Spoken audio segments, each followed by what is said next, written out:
अस्सलाम वालेकुम वरहमतुल्लाहि वबरकातुहू। आज अल्हम्दुलिल्लाह बड़ी खुशी की और ऐसा एक माहौल आया है कि मौका मिला मुझे कौम की खिदमत और अवाम की खिदमत करने के लिए अब रियासत कर्नाटक में कांग्रेस पार्टी में शरीक होने का। मैं शुक्रगुज़ार हूँ सारे लीडरों का, ख़ासकर हमारे रियासत कर्नाटक के मुख्यमंत्री सिद्धरामैया साहब, केपीसीसी प्रेसिडेंट DK शिवकुमार साहब, हमारे रियासत के मिनिस्टर BZ ज़मीर अहमद साहब, पॉलिटिकल सेक्रेटरी नसीर अहमद साहब, और कहीं अभी चुने हुए पार्टी के कार्याध्यक्ष तनवीर सेठ साहब, इन सारे लीडरों ने मुझे बहुत खुशामदी से मुझे पार्टी में स्वागत किया, वेलकम किया और काफ़ी ज़्यादा इज़्ज़त अफजाई की है। मैं शुक्रगुज़ार हूँ इन सारे लीडरों का कि नौजवानों को एक मौका दिया जा रहा है कि आगे बढ़कर कौम की खिदमत और सारे अवाम की खिदमत करने के लिए एक प्लेटफॉर्म कांग्रेस पार्टी आज जो सारे कम्युनल फोर्सेस के ख़िलाफ़ खड़े हुए हैं और निरंतर खड़ते हुए आई है। सो इसके मैं आने वाले दिनों में ज़्यादा से ज़्यादा मेरे हाथ से हो सकता है पूरी ताकत लगाकर हमारे सारे रियासत कर्नाटक के उम्मीदवारों को जिताने की मैं पूरी कोशिश करूंगा।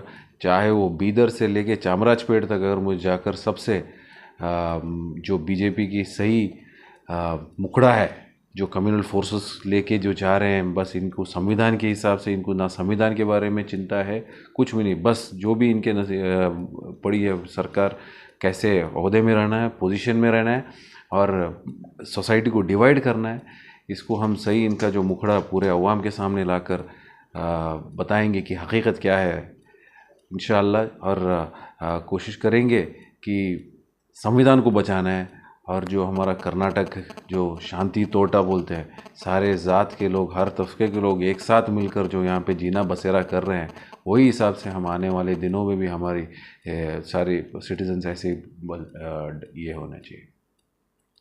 JDS पार्टी छोड़ने की क्या वजह? JDS पार्टी आज है किधर है, वो बीजेपी के साथ मर्ज हो गई है।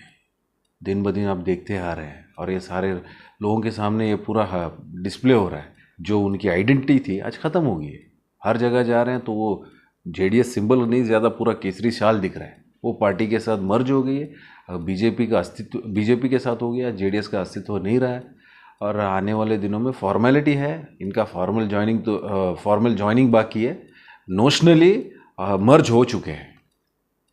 तो बीजेपी में उनकी जो आइडियोलॉजी पे हमें बिल्कुल विश्वास नहीं है।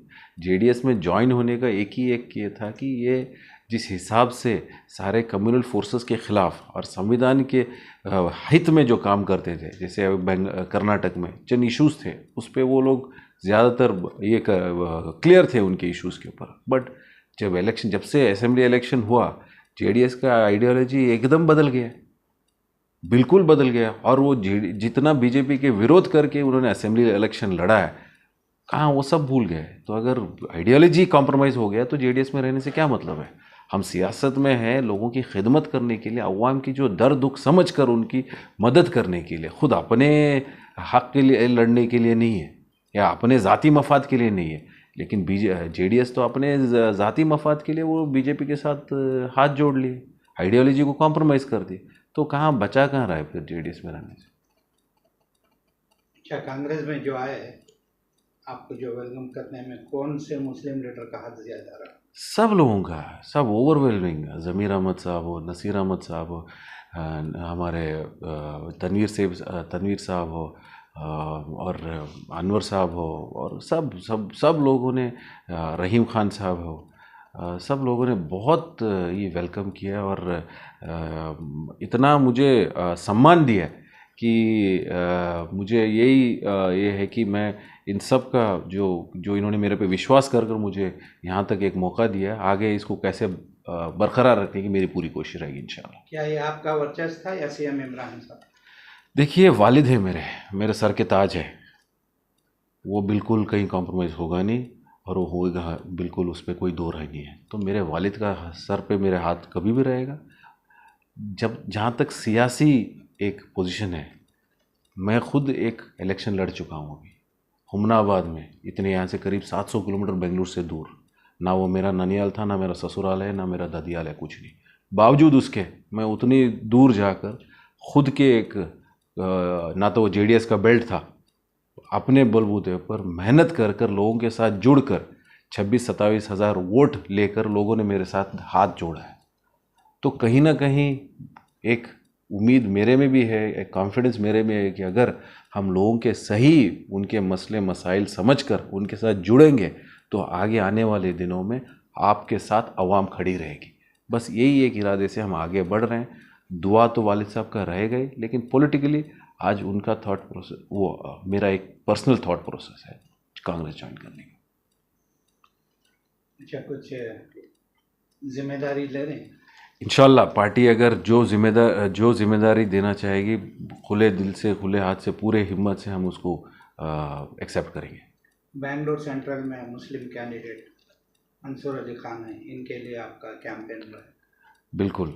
देखिए, मंसूर खान साहब अच्छे युवक हैं, पढ़े लिखे हैं, वेल एक्सपीरियंस्ड है। उनका एक एक्सपीरियंस रहा तेलंगाना इलेक्शन में हो, कर्नाटक इलेक्शन में हो, तो ऑर्गेनाइजेशन में उनकी काफ़ी पकड़ है।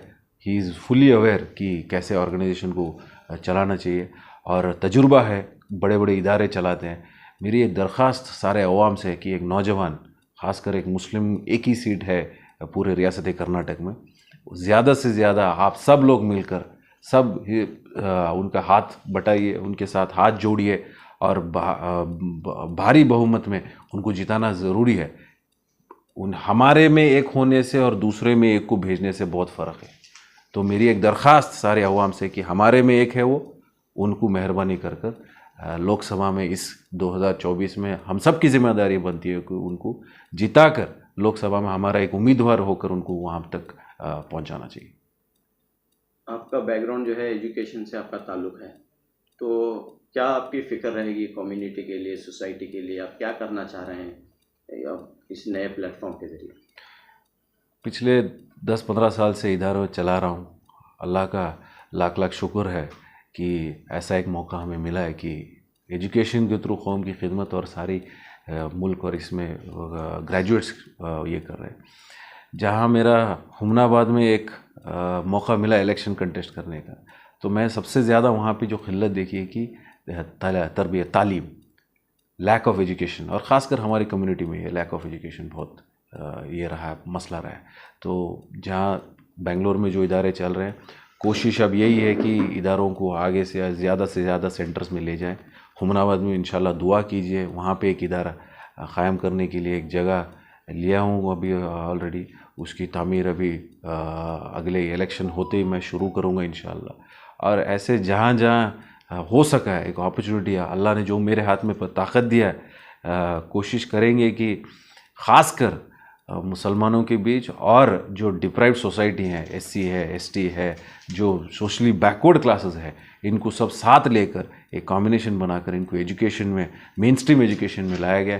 क्योंकि जब जब एजुकेशन ने एक्वायर किया, हमने देखा है कि उनके ज़ाती जीवन में सुधार आया है और अपने अपने वेलफेयर के लिए वो सोचने लगे हैं।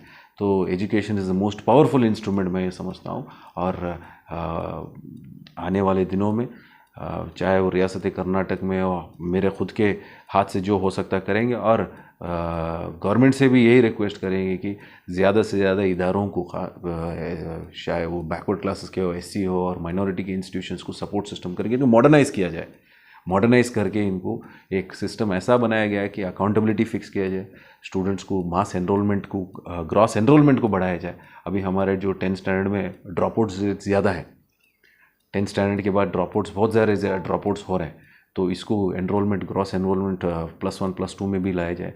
और कोशिश ये भी रहना है कि अगर +1 +2 से अगर रेसिडेंशियल कैंपसेस बनाया जाता है, जहाँ पे हमें उनको coaching for NEET, JEE, then उसके वो जाते आते IAS IPS कोचिंग, अगर रेसिडेंशियल कोचिंग दिया जाएगा, क्योंकि हमारे लोगों के घरेलू माहौल में ऐसा है कि एजुकेशन पे तवज्जो कम दिया जाता है। एजुकेशन पे तवज्जो कम दिया जाता है। अगर 11th और 12th स्टैंडर्ड से अगर हम रेसिडेंशियल कैंपसेस बनाएंगे खुद के लोगों की, तो मैं समझता हूँ एनरोलमेंट ज़्यादा हो जाएगा और उनमें एक फोकस अप्रोच, उनको एक कांस्टेंट मोटिवेशन भी रहता रहेगा। एंड मेरी एक दरख्वास्त है सारे आवाम से भी, अगर हम रियल एस्टेट करते हैं, सर्विस सेक्टर में है, कारोबार, छोटे मोटे कारोबार में, वेजिटेबल फ्रूट्स वेंडर से बैलगाड़ी, ऐसे बहुत सारे कारोबार में हमारे फैले हुए हैं। हम कर ज़्यादा से ज़्यादा अगर कौम भी अगर इदारे में फोकस करेंगे, एजुकेशन इंस्टीट्यूशंस आप बनाइएगा हर एक करिए में, क्यों नहीं, अगर जहाँ जहाँ आपकी पॉपुलेशन है एजुकेशन इंस्टीट्यूशन बनाइए। And it all are self sustaining. ऐसा नहीं कि अगर आपके हाथ से ही पूरा खर्चा करना पड़ रहा है।